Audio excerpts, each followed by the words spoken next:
Order, we start with questions. The Secretary of State for Culture, Media and Sport, Onwurah. Number one, Mr. Speaker. Secretary of State. Mr. Speaker, getting people active is absolutely vital, particularly those that aren't active at the moment, which will include those on, from low-income families. That's why we have a sports strategy to get 3.5 million people more active. That's why we're investing around £400 million in grassroots sports facilities up and down the country, including £4 million in Newcastle upon Tyne Central. And that's why we're ensuring that that money is targeted particularly on those most deprived neighbourhoods. Thank you, Mr. Speaker. I hope the Secretary of State will join me in congratulating Newcastle United women on their promotion to the championship. This season, they have helped inspire over 300 young girls to take part in Newcastle United Foundation's Premier League kick sessions. But with a third of young people in Newcastle inactive and our childhood obesity rates the highest in the region and amongst the highest in the country, we can't leave it all to the foundation. So how often or how frequently does the Secretary of State meet with the Department for Education to ensure that disadvantaged young people have access to sporting opportunities in schools? And specifically, what comparison has she made between sporting facilities in the state and private school sector? Good. Secretary of State. This is a really important area, and of course I congratulate the Newcastle United women on their success, and indeed all women taking part in sport. That's why we've invested, with the Future Lionesses Fund, £30 million for 30 pitches across the country to make sure women get more activity, more opportunities to take part in sport. The specific question was about engagement with the Department for Education, which I do regularly. In fact, they sit on that task force that I was talking about, which is to get more people active. The Department for Education sits on it, as well as other departments as well. We all need to work together to make sure we get more sport in school, more people active, and equal opportunities for young girls in school across the country. Shall the Secretary of State thank Debbonaire? Thank you, Mr. Speaker. More than 1 million girls who considered themselves sporty whilst at primary school drop out of sport as teenagers, and I was one of those girls, and I didn't do any sport from puberty until my late 40s when I discovered running. And so this weekend I will be running my second London Marathon in aid of Bristol refugee rights. Feel free to donate. But on this government's watch, inequality between girls and boys on physical activity has got worse. 22% fewer girls than boys take part in team sports. I don't want any tepid words about things the Secretary of State says she's committed to. 860,000 girls are missing out on the joy of physical activity. Why? Okay. Well, Mr. Speaker, of course, I hope the Shadow Secretary of State does very well on Sunday, and I wish her the best of luck. You won't catch her. I am absolutely committed, these are not just warm words, Mr. Speaker, to ensuring that more girls and women get involved in sport. I say they're not warm words because we have a plethora of policies already in play on this particular issue, whether that's investing in football and working with Karen Carney on her women's football review, whether it's actually building those pitches to ensure that girls have access and women have access, priority access to sport, whether it's that £400 million on the multi-sport pitches across the country, or whether it's that task force that I talked about, Mr. Speaker, where we're going to get 1 million children more active. And we're particularly prioritising people who are inactive at the moment, which, Mr. Speaker, unfortunately does include girls. Tanmanjeet Singh Dhesi. I wonder if the Secretary of State would answer the question and allow just the front bench to come in.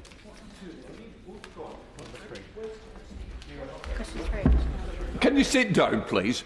It's been withdrawn, number 2. I'm now at number 3. Oh, where's that? Yeah, it's too late. Minister, can you answer? Number 3, please, Mr. Speaker. Right. Good morning, Mr. Speaker. Our department speaks regularly to industry stakeholders about how to ensure that live music continues to reach a wide range of audiences. Ultimately, ticket pricing strategies are a matter for event organisers and ticketing platforms, but they have to comply with the relevant laws, which ensures price transparency, allowing consumers to make a fair and informed decision. Tanmanjeet Singh Dhesi. Thank you very much. Mr. Speaker, whether it's music or other entertainment, this government has consistently failed to act in the interests of fans when it comes to ticket touting. Last year, it rejected the recommendations and warnings of the Competitions and Markets Authority to strengthen legislation and protect consumers from illegal reselling practices in the secondary ticketing market. So will the Minister concede that the problem has got much, much worse for fans, and when will the government finally put a stop to this?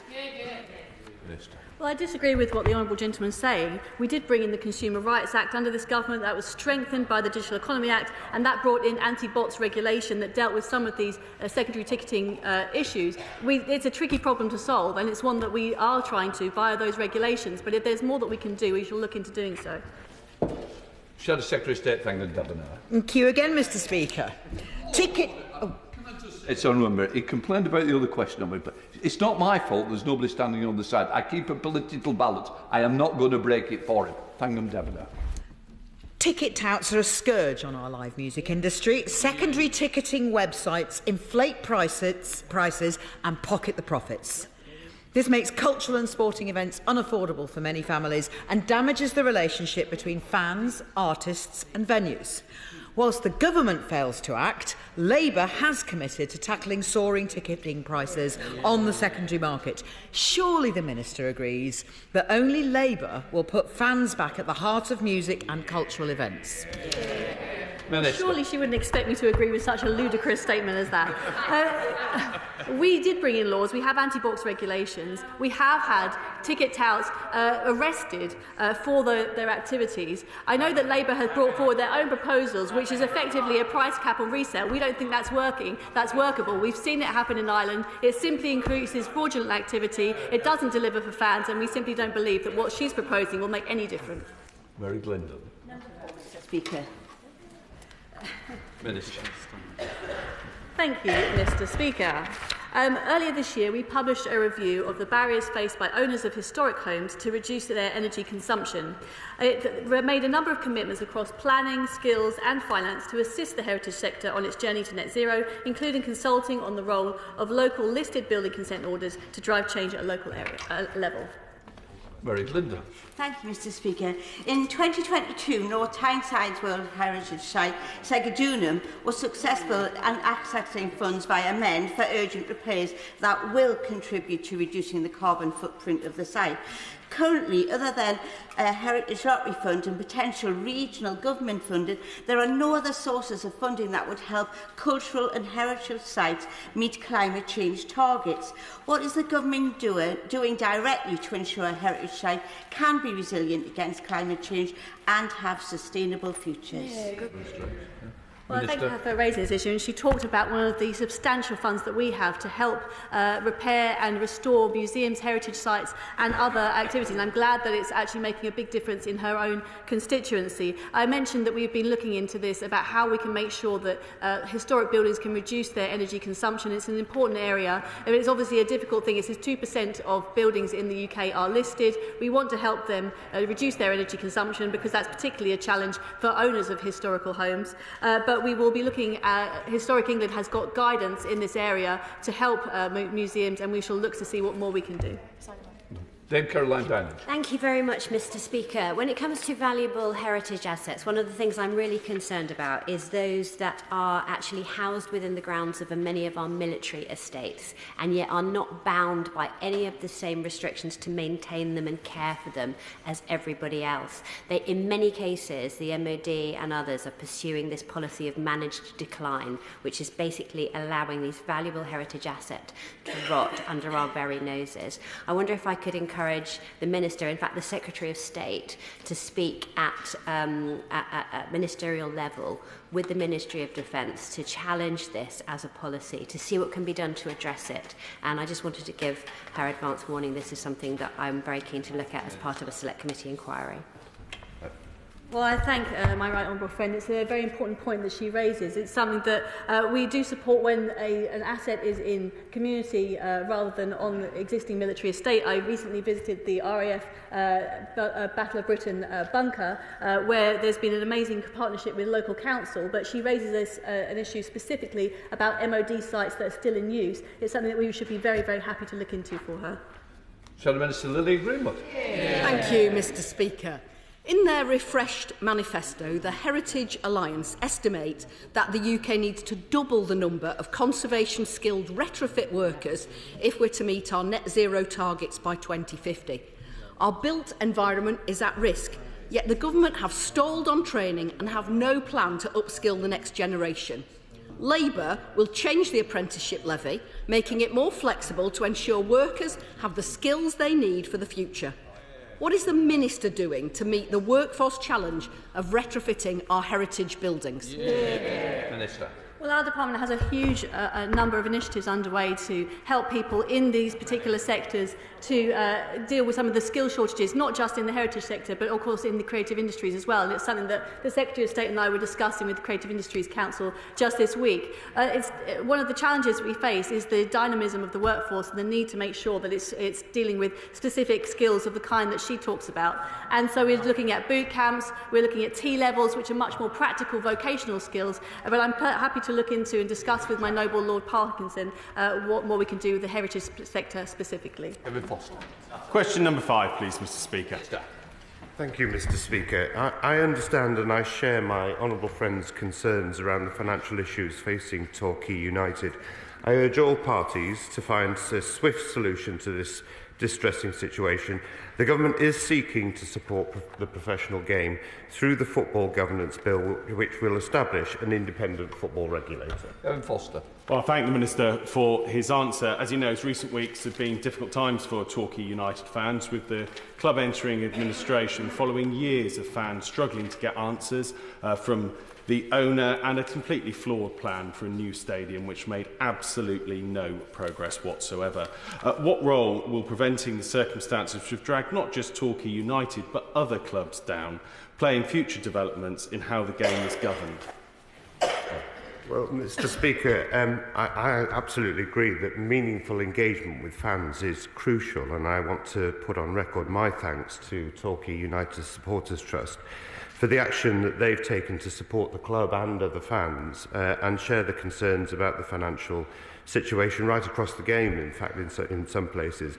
And that is exactly why the bill we're introducing will give powers to the regulator, which will be able to monitor and enforce financial regulation, but also deal with issues around club ownership, fan engagement and club heritage to ensure that clubs are protected for the very fans who are their bedrock. Virginia Crosby. Question 6, Mr Speaker. Mr Speaker, with permission, I will answer questions 6 and 8 together. Between 2021 and 2025, the Government has committed over £325 million to grassroots sports sites across the whole of the UK. And this is part of our commitment to ensure every community has the facilities it needs. So far, almost 2,400 sites have been supported, creating more opportunities for people of all backgrounds across the country to get active. Thank you, Mr Speaker. Thanks to the UK Government's multi-sport grassroots facilities programme, almost £100,000 has been invested across Anglesey to improve sports facilities at Holyhead Hotspur, Plas Arthur in Llangefni, T Croes and Bededden. Sport helps families across Ynys Môn be more active, healthier and happier. Would the Minister join me in thanking Ynys Môn Gymnastics Club, Barton Dance and Drama Academy, Ynys Môn Celts Basketball Club and all those working hard to make my summer activities fair at the Canolfan in Holyhead on the 8th of June a success? Secretary of State, can you... Mr Speaker, it is absolutely fantastic to hear about the community events that are taking place in my honourable friend's constituency, and I'm very delighted that she has put together such an active and exciting event, and I wish them all the best on the 8th of June. It's events like these that bring communities together, and I wish her and everybody a wonderful time.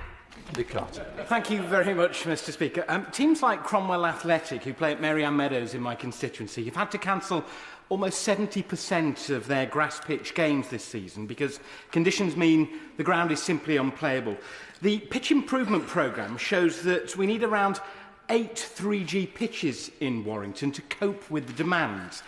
Could my right honourable friend set out what support is available to clubs with significant junior membership And can I invite the Secretary of State back to Warrington to come and see some of the teams that are struggling to find access to 3G pitches so we can talk about how we can help them? Secretary of State. Mr. Speaker, through our investment via the Football Foundation in England, this is what we're doing. We're actively supporting teams like Cromwell Athletics up and down the country to help them get new artificial grass pitches. Just like we funded the goalpost at Barrow Hall Primary School and we put in a new artificial grass pitch at Cardinal Newman Catholic High School. It was a pleasure to visit my honourable friend. I'm very happy to meet him to discuss this issue further. Andrew Rossen. Question 7, Mr. Speaker. Thank you, Mr. Speaker. The correct use of many national symbols, such as royal names, state emblems and the royal arms and the government coat of arms, is already subject to government regulation. Mr. Speaker, I think many people will be quite angered by the way certain national organisations have tried to change our national flags, the Cross of St George and the Union Jack. Isn't it time that we protected and cherished our national symbols by appointing a Minister of the Crown to oversee this from the Cabinet Office? And will he also look at the flag, the Union Flag Bill of 2008, which enshrines in legislation the protection of our cherished national flag? So, Mr. Speaker, the Union Jack should be a unifying symbol for the whole country.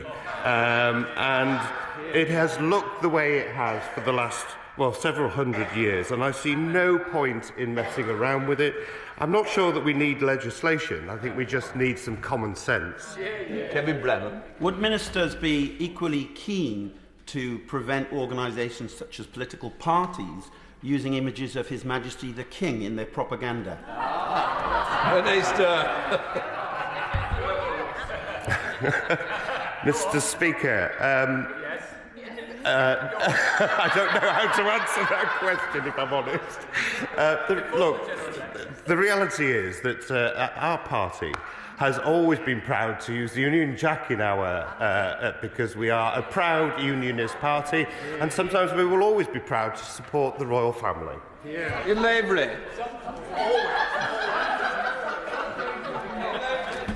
Question number 10, Mr. Speaker. Sorry, Mr. Speaker.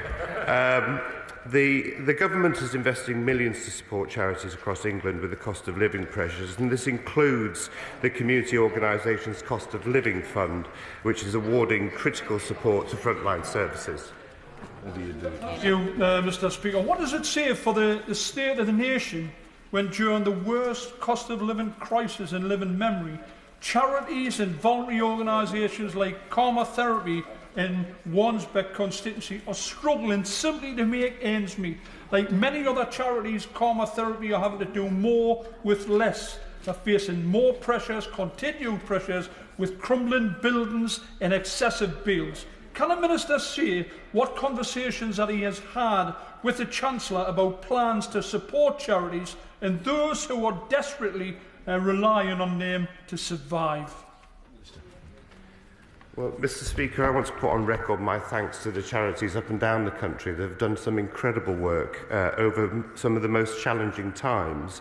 And I recognise that when costs are rising and donations are falling is often the moment where the demand for those services increase. And that is why I did have conversations with my right honourable friend, the Chancellor, and that is why we secured a significant package of £100 million to support those charities. It was welcomed by the sector. I am grateful to the National Lottery Community Fund for helping us get that money out as quickly as possible to so many charities around the country.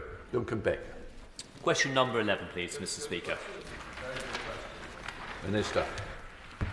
Mr. Speaker, I have discussed the issue of dementia with the Professional Footballers Association, specifically around the Premier League's promise to allocate funding towards the new Football Brain Health Fund for players impacted by dementia. I'm pleased that this fund was launched in September last year, and I'll be writing to the PFA shortly to seek their assurances on the current workings of the fund and how the PFA is engaging with former players. Duncan Beck. Thank you, Mr. Speaker. My constituent is the former Celtic, Chelsea, Blackburn, but more importantly, Norwich City football legend, Chris Sutton. And he has recently brought to my attention the very distressing fact that former professional footballers are 4 times more likely to die of CTE dementia than the wider population due to repeated head impacts. Chris is just one of a group of former players who are championing these issues and are pushing to see better provisions for supporting the well-being of ex-players and their families. So can the Minister just reassure that, therefore, the football industry will create a properly financed dementia fund to help players and, of course, their widows who are affected by this CTE dementia scandal? Well, Mr. Speaker, my honourable friend is right to raise this incredibly important issue, and I want to put on my thanks to Chris Sutton and all those who have been involved in this important area of work. We welcome the practical support that is provided by sports to former players in those conditions. Now, as mentioned, the PFA and the Premier League Brain Health Fund has an initial amount of £1 million financial support for former players and their families to improve the quality of life. But the fund is in place until the PFA and the Premier League establish a charity which will involve a lot of football stakeholders so that we can provide a much longer-term vehicle to provide this support. But let me reassure him, this is an area of work that I take incredibly seriously and one that I will continue to put pressure on those involved with. Thank you, Mr. Speaker. I'm grateful for that answer from the Minister, and I hope we hear more in that regard. Mr. Speaker, the numbers of children vaping continues to rise at an alarming rate, with statistics showing that current use, so that's within the last 30 days, among 15-year-olds is 25% in 2022. It will obviously be significantly higher now. And we know some of the harms that causes, which should cause us grave concern, but we certainly don't know it all. In that context, does the Minister think that it is a good thing that football clubs like Blackburn Rovers have their strips sponsored by vaping companies? And will he join me in looking for that to change? Minister. Well, Mr. Speaker, I know that there have been a lot of discussions about sponsorship within various sporting bodies. It is up for the individual clubs and the football authorities themselves to set those sorts of guidelines. But she has raised a very interesting point, and if she will allow me, I'll take some further consideration of that point. Shadow Minister Stephanie Peacock.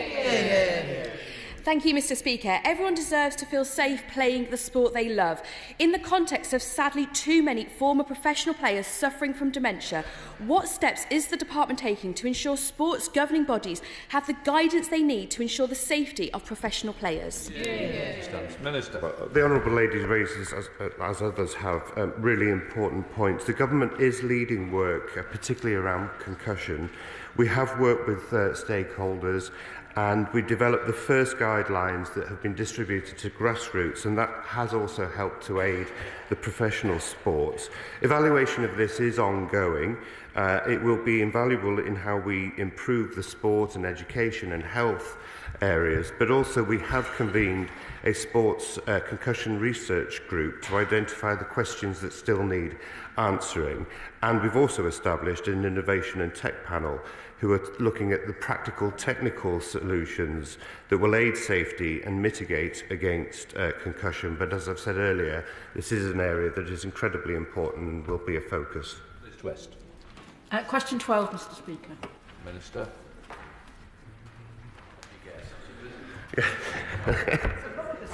The statutory levy represents a generational change to funding arrangements, and we have to properly consider the evidence provided during the consultation process. We will publish our response setting out our final decision soon, but we remain on track to introduce the levy via secondary legislation this summer. Thank you, Mr. Speaker. Well, it's been months now since the consultation on the gambling levy closed without a response, and almost 10 other consultations relating to that white paper are also awaiting a response. Is the Minister trying to kick change into the long grass? And if not, can you please confirm when the responses will be published? Well, Mr. Speaker, I reject that accusation. There are 62 proposals within the white paper. Half of them have either been finalised or by the consultation or they're complete.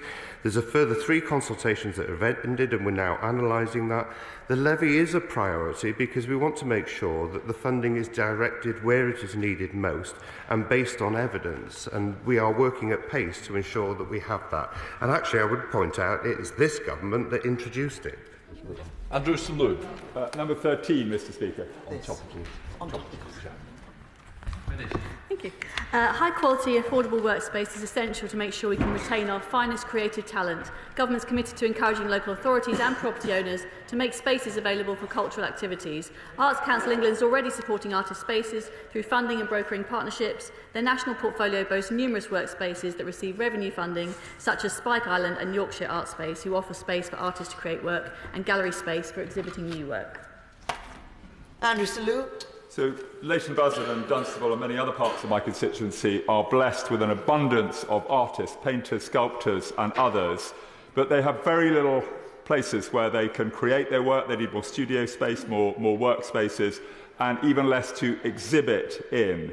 This should be essential. It aids economic activity, increases footfall, increases well-being. So how can we make sure this is an essential, as the Minister said, and not an afterthought, because it does really matter? Minister.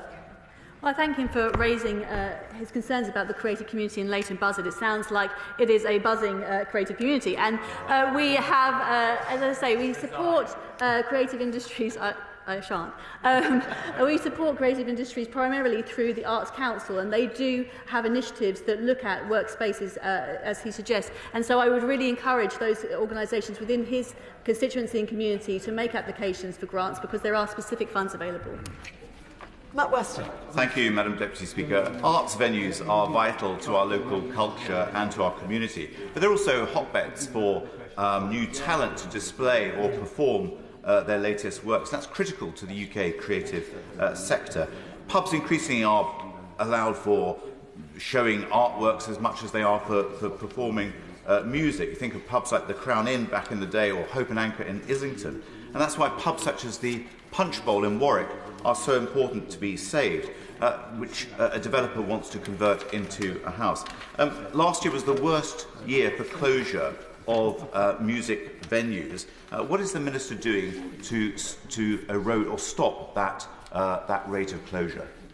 Minister. Well, we share the Honourable Gentleman's concerns about grassroots music venues, which is why we have a specific fund set aside to help save some of those most treasured community venues. We also have legislation in the Localism Act which allows communities to designate a particular community asset of value to try and give communities time to raise funds to save those kinds of assets. It's something that we're talking about a lot with the grassroots, with the music venue groups, looking at also giving them help to buy freeholds of properties so that those kinds of assets can stay within communities and remain that talent pipeline, as he suggests, for many years to come.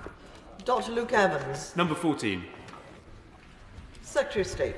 Madam Deputy Speaker, as my honourable friend will know, the Football Governance Bill was introduced into Parliament last month, and that is going to help with the financial sustainability of football as a whole. And of course I have met with the Premier League and with the EFL, with many stakeholders and parliamentarians to ensure that that legislation is appropriately drafted. I've met with over 90 clubs and with senior executives many times from the leagues. Secretary of State answer, and looking across the East Midlands, you don't have to look too far to see clubs like Nottingham Forest, Derby, Coventry City and Leicester City who've all found themselves in some form of difficulty. So I welcome the government's plans to bring forward a regulator to bring some stability to the football pyramid. However, how do we make sure we have a balance to be struck so we don't strangle and over-regulate the best league in the world, the Premiership? Secretary of State. As our honourable friend mentions, the Premier League is world-leading. It's worth £7 billion, and we absolutely want to ensure that it stays first and world-class. That's why the legislation takes a very proportionate approach. It takes on board the fact that the regulator will have to work very closely with the leagues, including the Premier League. We call it an advocacy-first approach, and I'm very confident, having worked very carefully with the team, that the legislation takes that right, balanced, proportionate approach. Dan Jarvis. Thank you, Madam Deputy Speaker. Football is nothing without the fans. And the Secretary of State may recall that a while ago I mentioned to the Sports Minister the idea of a postponement promise. This was in response to a spate of fixtures that had been cancelled at very short notice. The Minister said that he would raise it with the EFL, and I understand that he did, and I'm grateful for that. But I wonder whether the Secretary of State agrees with me that we need to keep the momentum going forward, and will she and the Minister continue to work with the EFL to come up with a solution that works for fans? Well, the honourable member is absolutely right in terms of the importance of fans in football, the importance of communities in football, and that is why we, this government, are bringing forward this legislation which is going to protect fans across the country. I know that my junior minister has raised this matter with the and honourable minister and very valued colleague who supports me and works very hard across his portfolio. I know he's raised this with the EFL, and I will obviously talk to him about this issue. We now move to topical questions. Alex Davis-Jones. Topical number 1, Madam Deputy Speaker. Madam Deputy Speaker, this government recognises just how important the arts are, which is why the Chancellor used the budget to extend, introduce and make permanent a range of tax reliefs to drive growth and investment into our creative industries. We've provided tax reliefs worth £1 billion over the next 5 years for museums, galleries, theatres, orchestras, independent film productions, film studios and the VFX industry. In addition, as Sunday draws near, I want to wish all those running and taking part in the London Marathon the best of luck, in particular the Shadow Secretary of State and Honourable Member for Bristol West. Alex Davis-Jones. Thank you, Madam Deputy Speaker. With Monday marking the 35th anniversary of the Hillsborough tragedy, we will always remember the 97 victims who were killed unlawfully. Does the Minister agree that in their memory we must take a stand against those who think it is acceptable to ridicule this disaster to rile up rival teams? And if so, what is she doing to tackle this issue of so-called tragedy chanting? Secretary of State. Madam Deputy Speaker, tragedy chanting is absolutely abhorrent and it has no place in football, indeed in any sport. The government fully supports the football leagues and the police in their efforts to identify and deal with the culprits. Tragedy chanting can be prosecuted as a public order offence, with guilty individuals being issued with football banning orders, preventing them from attending matches in the future. Andrew Rossender. Madam Deputy Speaker, will the Secretary of State join with me in congratulating the amazing success of the Romford Football Club, who have now got through to the FA Cup Vase final at Wembley on the 11th of May. And as a proud Essex town that Romford is, does she agree with me that BBC Essex and the regional TV and radio channels really should promote that on their broadcasting TV and radio instead of saying that we're not Essex? Does she agree that we should be given that prominence? Secretary of State. Well, firstly, can I also extend my congratulations to Romford Football Club reaching the final of the FA Vase, a wonderful achievement, and I wish the team the best of luck at Wembley. On the issue of the BBC Essex, as my honourable friend will know, the BBC is operationally and editorially independent of the government, but I know that the honourable member has raised his concerns directly with the BBC, and I am sure they will get back to him. SNP spokesman John Nicholson. Thank you, Madam Deputy Speaker. Since we last met, the media regulator Ofcom has again reprimanded GB News for breaching impartiality rules. Ofcom says news programmes should not be presented by politicians. Now, the Tory benches host a plethora of Ofcom rule-breaching MPs who leave this place to freelance as pretending news presenters on a channel which spreads conspiracy theories, disinformation and which undermines Ofcom. I'm on the side of journalism, not disinformation. Does the Minister agree with me that GB News should drop the propaganda and obey the regulator? I'm in favour of media plurality, and I think it's important that there are channels for everybody to watch, and GB News is a very popular outlet, and I think the person to regulate GB News is Ofcom and not those shadow benches. Dr Kieran Mullen. Thank you, Madam Deputy Speaker. Crewe Amateur Musical Society opens what I'm sure will be a fantastic production of Kinky Boots at Crewe Lyceum this evening, but I'm concerned that Arts Council funding doesn't do enough to support existing groups and activities. As well as joining me in wishing the Crewe Amateur Musical Society good luck this evening, can we have a meeting to discuss Arts Council funding? Well, I wish the Crewe Amateur Musical Society the very best of luck with their performance. We channel a very large amount of money through to the Arts Council England. There's with lottery funding and with Arts Council, with government funding, that's about £444 million every year. We also have a number of tax reliefs for the performing arts area, and I would encourage groups in his constituency to apply for the latest Cultural Development Fund, which opened in February and supports organisations like that he cites. Daniel Zeichler. Cambridge has a long-established and flourishing local music scene, but as elsewhere, times are hard, and it was recently reported by the Music Venue Trust that nationally there have been 67 emergency cases for its experts so far in 2024. So with soaring maintenance and operating costs, and inflation meaning that grassroots the music sector is operating on a profit margin of just 0.2%, does the Minister accept that this is unsustainable for any business? Minister. Well, it has been a particularly difficult period for a number of music venues. Obviously, we've gone through the pandemic, then an energy crisis, and we've tried to support venues through those difficult times. We're now working very closely with the Music Venues Trust. They have access to Arts Council funding, which is helping them to buy the freeholds of some of those music venues. We also have a grassroots music fund that is helping with some of the issues that he cites, and I'm sure that they would be happy to look into the venues that are particularly treasured in his constituency. Richard Fuller. Thank you, Madam Deputy Speaker. The Secretary of State will be aware of the proposal by Universal Studios for a theme park in Bedfordshire, a £10 billion investment in the country. And she'll be aware of the strong local support led by Conservative Mayor Tom Wootton. So can she assure me and other Bedfordshire MPs that she is working hard with the Treasury to get a response to that proposal, and that a proposal from the government will be forthcoming before the summer?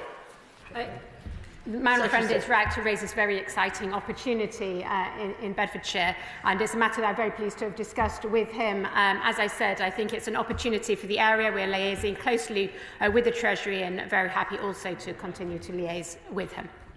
Patrick Grady. Thank you, Madam Deputy Speaker. What discussions has the Government had, or would it be willing to have, with Glasgow City Council and the Scottish Government about the prospect of Glasgow stepping in to host the 2026 Commonwealth Games? Well, Minister. Madam Deputy Speaker, I think this country is very proud of the fact that we have hosted the Commonwealth Games on 2 occasions in the past decade, and obviously, lastly, in Birmingham. I have had conversations with the Commonwealth Games in terms of their plans. I know that they're considering a host of options at the moment, and we'll see what they come out with first before I commit to any further engagement.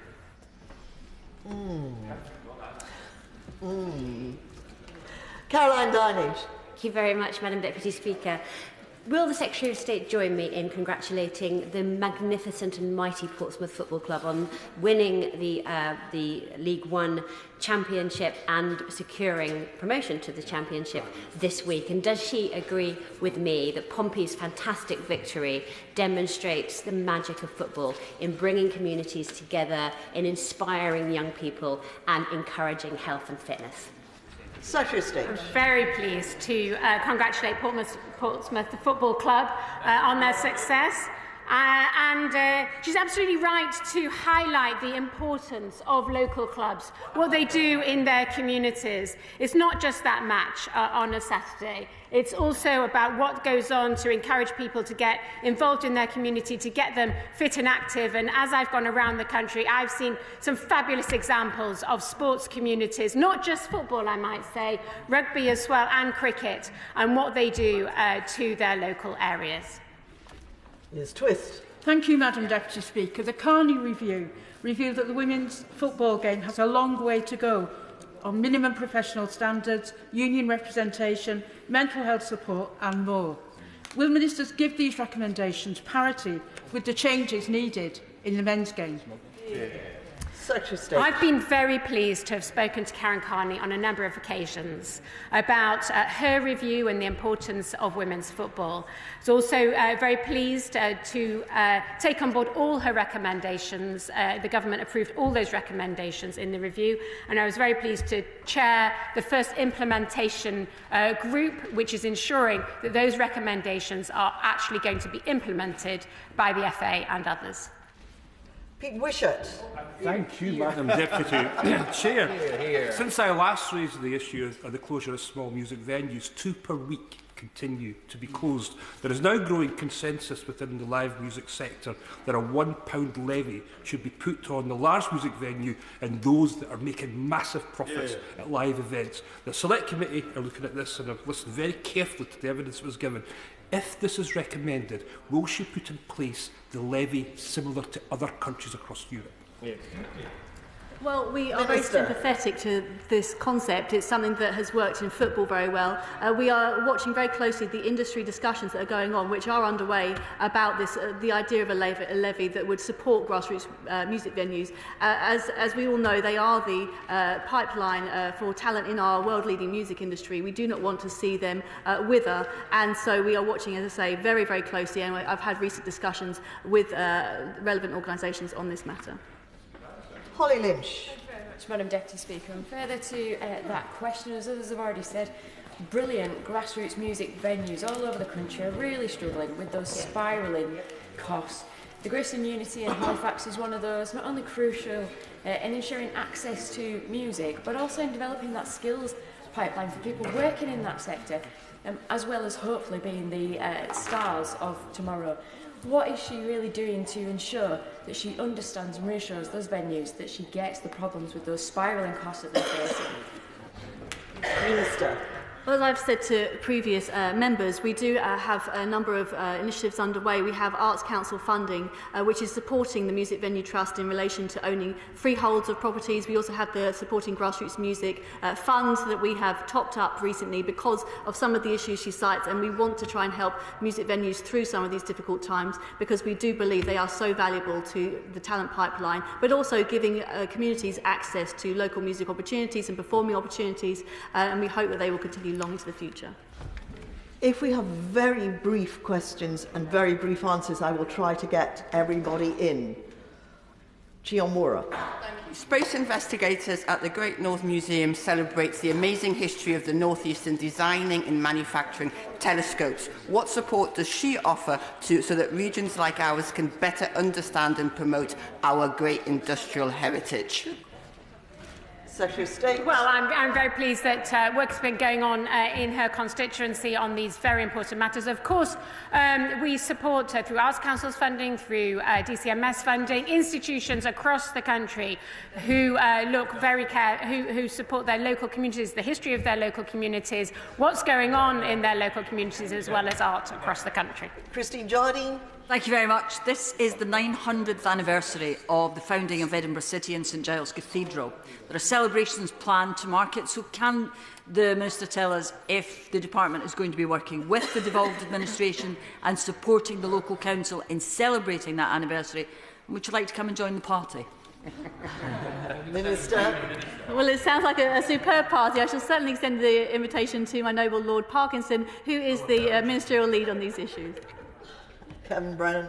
Thank you, Madam Deputy Speaker. At the most recent British-Irish Parliamentary Assembly, I asked the Irish Tourism Minister about their ticketing policy and its success, and they said it was very much a success. So would I suggest that rather than dismiss Labour's proposals, they actually look at the evidence from the Irish government rather than listening to outlaw companies like Viagogo?